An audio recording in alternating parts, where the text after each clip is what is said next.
Origin Gen, so almost GG reaction. This is CIA begins targeting Mexican cartels. What? Is it FBI? No. Is it military? Yeah. Okay. There's military. It's CIA. Okay. Yeah. Fidel Castro is somewhere out there. Whoa, what the fuck? What was that? Yeah. The Mexican cartel thing has been like amping up. I've been watching task and purpose videos on it. I think I've reacted to one, but I've seen like some other video pop up as well. And since Trump got into the office, it has ramped up even more because border security just got like a real attention there. Military is there, as far as I remember, right? So the cartels are also like waging war.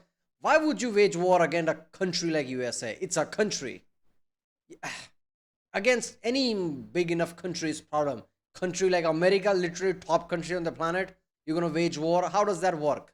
What are you going to do anyway? And CIA is like, oh, okay, hold my beer now, because are you gonna send soldiers? No, we don't do that. What you gonna do? Something that we can't say, redacted. It's gonna be interesting. This is my channel, task and purpose. Obviously, it's gonna be interesting. Let's watch it.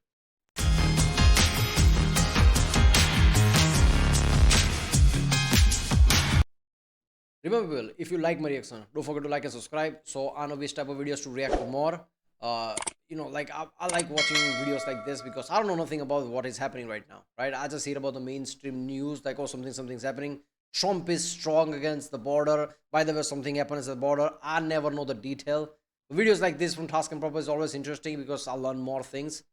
He knows people which I can get info from, right? So what is happening? How is it happening? Right? It's always interesting. Let's watch it. CIA-operated Predator drones are now conducting surveillance flights over Mexico, providing intelligence reports to Mexican authorities. Meanwhile, U.S. Special Forces just Sure, that's all they're doing, sure. landed inside Mexico for joint training operations. The Mexican military is deploying 10,000 troops along key border cities. A ton is happening very quickly that marks a significant shift in the response against drug cartels. I've consolidated all the information you need to know about the steps being taken, the effects they're having, and the response from the cartel. The New York Times dropped a huge report in mid-February that revealed a bombshell of a story. The CIA revealed that they just expanded drone flights over Mexican territory to monitor the now... I'm sorry. Drone is peak America, modern America. So only thing Mexican cartel needs to receive. Oh, by the way, America has launched drones there. Ah, shit. And then you hear buzzing sound you see in the air, Predator drones. Yeah, this is not going to be good. 6 cartel groups that were designated as foreign terrorist organizations. But unnamed CIA officials explained that the intelligence they gathered is sent straight to Mexican authorities. Their primary goal is to locate drug production facilities. The government is essentially creating a hit list here, and they're passing that information on to Mexican Marines. They said that these intelligence operations were ongoing under previous administrations, but have now been intensified. This drone operation had previously never been disclosed to us regular folk in the public. So while the drones primarily are your MQ-9 Reapers that are capable of carrying missile payloads, we know that these are currently being used exclusively for surveillance. I mean, at least that's what the CIA claims, and we know the CIA would never lie about something like that. The US government has also increased manned spy plane missions near the border from once a month to 18 times in just a 10-day period, and we're going to get into that more later. But it's not enough to just be creeping around with your multi-million-dollar eyes in the sky. Some US troops are now officially south of the border inside Mexico. But first, I have some info for anyone who's ever been involved or injured in an accident. I've driven in cities all over the country, and I've had my fair share of minor accidents, from millions though all over the country every year. Okay, why does Task and Purpose always have ads that no other channel has? Like, does he have influence at that level? I didn't know that. Like, okay, this is like, I'm guessing this is a lawyer firm, Morgan & Morgan. Accidents on the road and elsewhere can be life-changing events, affecting ability to work and sometimes even causing lasting or permanent harm. When these life-changing events occur, it's important to understand your options that may help you get back on your feet, and Morgan & Morgan has the expertise and national network to get you the best results possible if you become their client, and their services are completely free unless you win. Since they're America's largest injury law firm, they have the resources to absorb all the upfront costs with 100 offices nationwide and over 1,000 local high-power attorneys. Just recently, they achieved some significant verdicts for their clients, like $12 million in Florida, 34 times the highest insurance offer, and $26 million in Philadelphia, which was 40 times the highest insurance offer. If you've been in an accident or injured in any way, your case could be worth millions, so you can head over to the link in the description and start a claim that may change your life. In mid-February, a team of 11 Green Berets deployed to a naval base inside Mexico. This was approved very publicly by the Mexican Senate Commission that signed off on allowing US troops to enter. It's like with vampires, you have to allow them to enter. Now, what's this Special Forces detachment up to? You have to tell Green Berets to get in, otherwise they can't get inside the door. There you go. Their official by-the-book, publicly stated role is to train Mexican naval special forces in unconventional warfare, counter-cartel operations. But I think there is a side quest that they've been given. They're not just there to go to the shooting range and then go slam some Modelos together afterwards, although that does sound like a good time. I wish I was invited. No, this is a major intelligence sharing opportunity. This is how human intelligence is passed along, because you can't always share information on cartel operations comfortably through your chain of command, especially if your captain's a goober and you don't trust him. These training missions are a two-way road. They're also there to discuss ways to limit the flow of American... I think what's happening here is like, obviously, Green Berets, military, CIA, everybody's there in training purposes, and they are training. I'm pretty sure they're doing more than training, because you have to like go around a lot of bureaucratic loopholes. No way they're just doing that, right? Unconventional method. America basically a PhD in unconventional method. So they're like, you know what, rather than training you, we might as well accompany you. So I'm pretty sure we're going to hear about a lot of results happening in next few months or even years, right? Like, okay, something achieved there, right? Like, okay, suddenly certain level of cartel area suddenly doesn't have any cartel, right? Like pushing back against cartel and things like that. I don't know how cartel thing works, right? Is it in the entire Mexico? Is it like every Southern American countries? Like, how are they, where they are like come from? Where is their base? I don't know nothing about that. So, but yeah, I'm guessing like we're gonna hear about like their area just got decreased.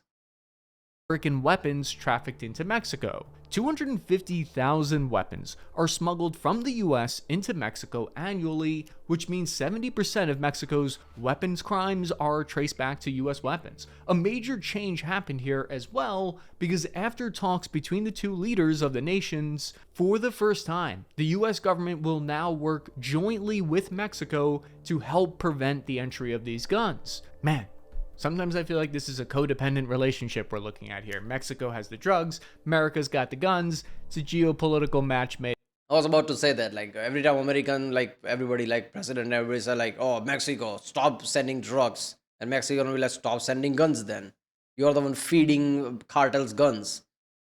In heaven. To me, this deployment of US Special Forces indicates there's some level of cooperation still ongoing between the two nations. Yes, it's true that these kind of joint training missions between US Special Forces and Mexican Special Forces are relatively routine, but what I think is different here is that the media has announced these very publicly, and there's been official Special Forces press releases. It looks like the CIA purposely chose to reveal this information about the drone flights instead of it being a leak. My personal assessment is that I think this whole article reads like we're not the target audience for this information. It reads to me like it's meant to be read by cartel leadership. The United States and Mexico appear to be applying some PR pressure. They want the cartel to know that they're watching. It's like the US is saying, we see you, we know where you sleep, and you really should change your dirty sheets. We're seeing the opening stages of some kind of media. We also have thermals and like black light, and we see like your room is dirty. Like, what the fuck? Yeah. We're America. Campaign designed to publicly show the cartel that moves are being made against them, because the cartel closely monitors this information space. So far, over 2,500 Mexican troops were sent by Mexico's president to hotspots on the border. A massive surge of Mexican National Guard soldiers were sent to 13 cities from Tijuana to Matamoros. Along the way, they've uncovered advanced tunnel networks used for smuggling weapons and drugs. They've spread out along some of the most violent border cities in what's being described as a show of force. It's a deterrent that has coincided with a 94% drop in migrant border crossings compared to last year. And in these increased media spotlight, we're introduced to new characters that we haven't really been familiar with in a while. Allow me to introduce you to the US military's Northern Command. It's an area of responsibility that, generally speaking, is the United States, Mexico, and Canada region.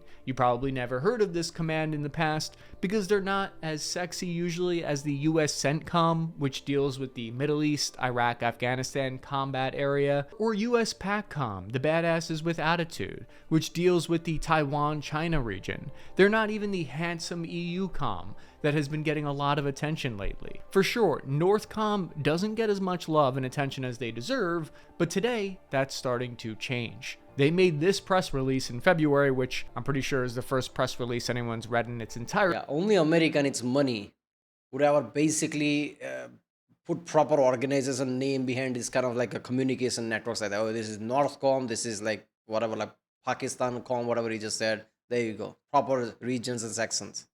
From NORTHCOM in a while. In it, they outlined that NORTHCOM has stood up Task Force 140, headquartered near the border. The job of these 140 intelligence personnel is to analyze the information collected by those surveillance flights and other intelligence sources. So allow me to put on my tinfoil hat for a moment, if you will. Sounds to me like the intelligence gathered by those spy planes and SF soldiers will go straight to here, which then creates an action plan. You boys like Mexico? Yeah!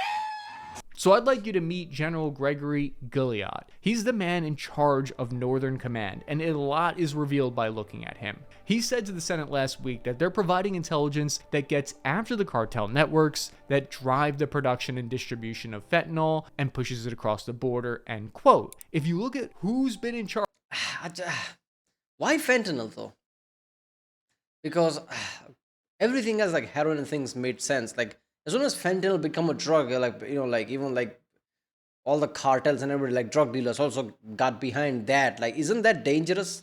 Isn't that like even like a slight higher dose and you're basically gone? And why would you do that? Because if you do that, like your customer is gone. So why go after that? I don't understand that. Right? Like there are other drugs that were laced with fentanyl, which was also an issue. Maybe like they're thinking that this drug is so strong that it will like make customers so out of mind and like just completely not unconscious. That like completely drugged out mind, they'll constantly come back. Is that what it is? The whole fentanyl thing is insane. Charge of NORTHCOM, going all the way back to its creation in 2002, it's almost always an Air Force or a Navy general. Why is that? General Gilliard, for example, has a background as a senior air battle manager. He's got more than 1,300 hours flying in an RC-135 surveillance aircraft. So that's airborne ISR is what gets this dude up in the morning. Part of the reason for this is I think this is a region that is considered mainly about air surveillance, missiles, and covert operations. That's why you see so many Air Force and Navy generals in charge of this area throughout history. It's not likely going to involve a ground war. Meanwhile, CENTCOM is almost always throughout history, or when it was stood up in the 2000s, always an Army or Marine general with a deputy Air Force general, because CENTCOM traditionally involves land wars. This tells us a lot about the operational focus on the border, that there's going to be a lot of surgical air surveillance and potentially airstrikes. We can actually tell where some of these spy planes are by looking at the open source data from Flight 24 that shows the surveillance aircraft's path. These planes are... Why?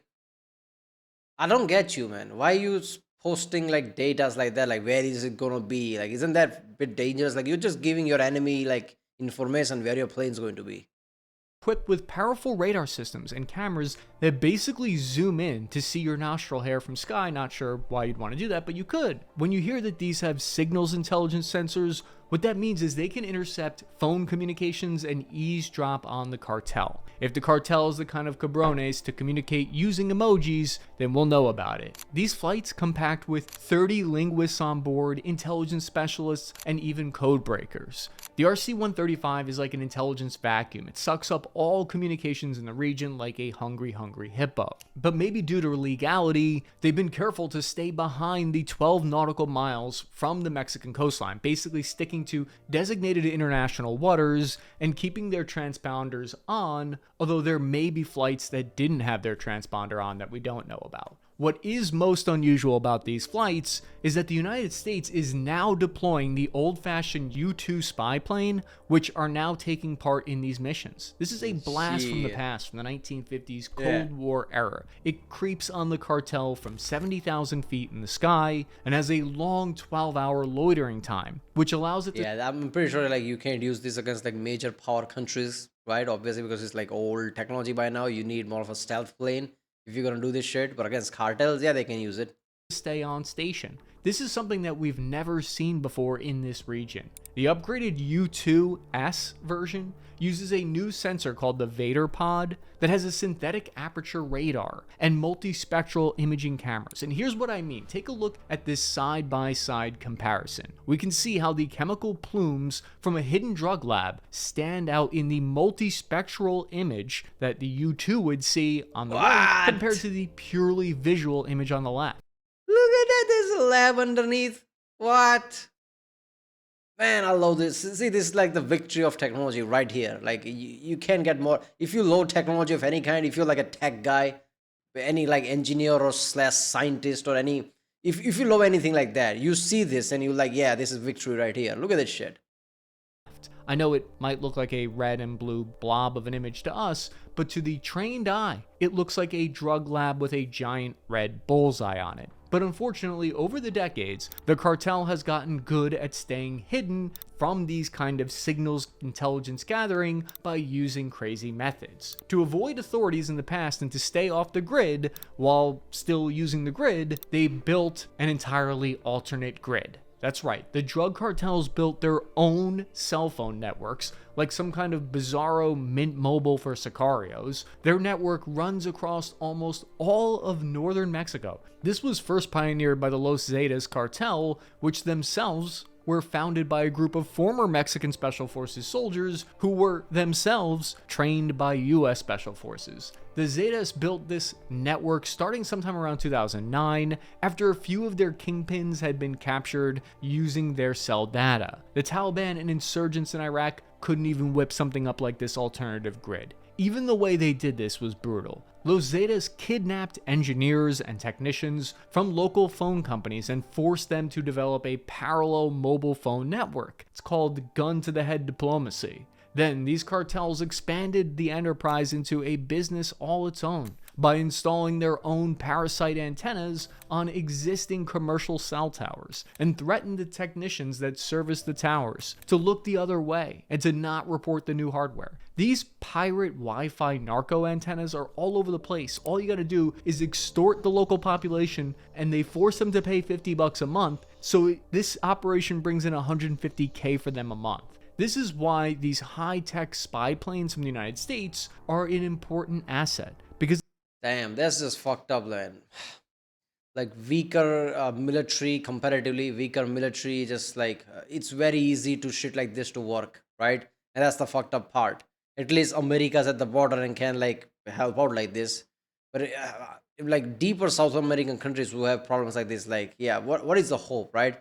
This is a problem with any country like overthrows a dictator or new government comes and it becomes really easy to another dictator to just replace it. Because you need a certain level of strength, government, military wise, if you're gonna have a proper democracy and stable democracy. That's the problem, right? So this is one of those things, right? Mexico government working is fine, but like military and government isn't strong enough to, I guess, tackle this level of shit. Like cartel is like former special, forces developing their own mobile networks. Like who does that shit, right? So how you gonna like tackle like this? Just like threatening few operators here and there. Nobody's gonna report like which antenna has what problem. And Mexican military is not like American military who can just have enough power to scan every place and do this shit like type of thing, right? And even amongst the ranks, people are gonna afraid of themselves and their family, right? Like what if cartels comes out after them? So they're not gonna do anything. I don't know. Is this gonna work or is this gonna be something like Afghanistan, where US try to do something and can't? That's the question.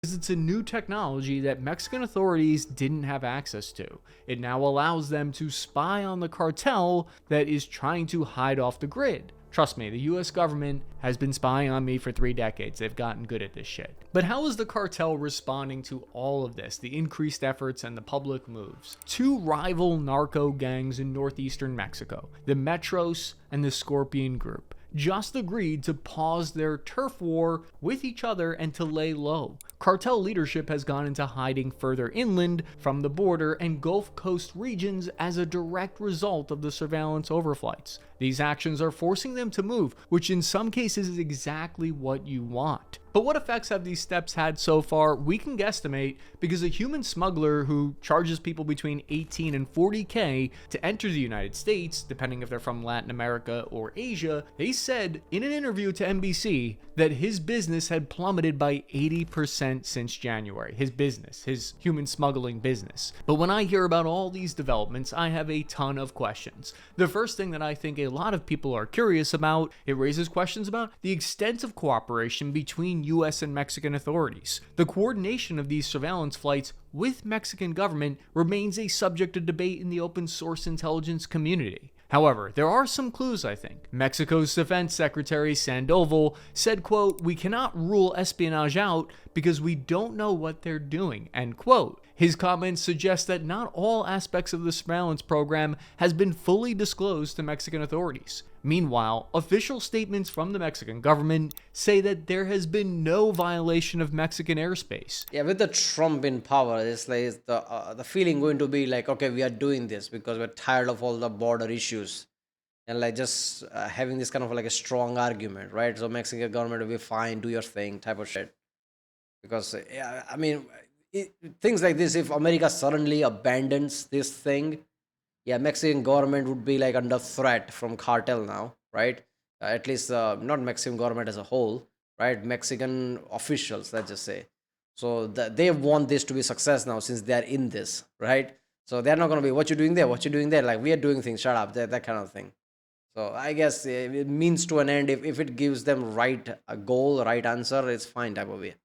Adding to the ambiguity surrounding the operation that may be intentional. When Mexico's president spoke about this, she said that she was aware that it's part of a little campaign. These statements could indicate some level of strategic ambiguity, meaning both sides want the cartel to know that they're after them, but to not know to what degree these are a coordinated effort, because that information could be classified. It's like my old squad leader used to always say, shake the tree twice to get honey, but be careful of the... Yeah, okay. I think, that obviously most of the things they're doing, they're not going to tell public, because they're not going to tell to cartel what they're going to do, right? The cartel leaders, notorious, they're known for doing things like, what, El Chapo, right? Like just digging out like tunnels from prison and running away. So they're not going to risk anything with cartel. So everything's going to be classified until like they achieve certain goal and they're declassified. So yeah, I don't know the extent of this, but knowing how much Trump ran behind border security, and I think they're going to go full front with this one. Like, okay, we are all in type of shit, right? Otherwise, if we just do half-ass this and like border is not really secure, like people are going to say like, what's the point of electing you type of way. So he have to do this now. Alright, well, that was CIA Begins Targeting Mexican Cartels by Task and Purpose. If you like my reaction, don't forget to subscribe, and I'll see you next time.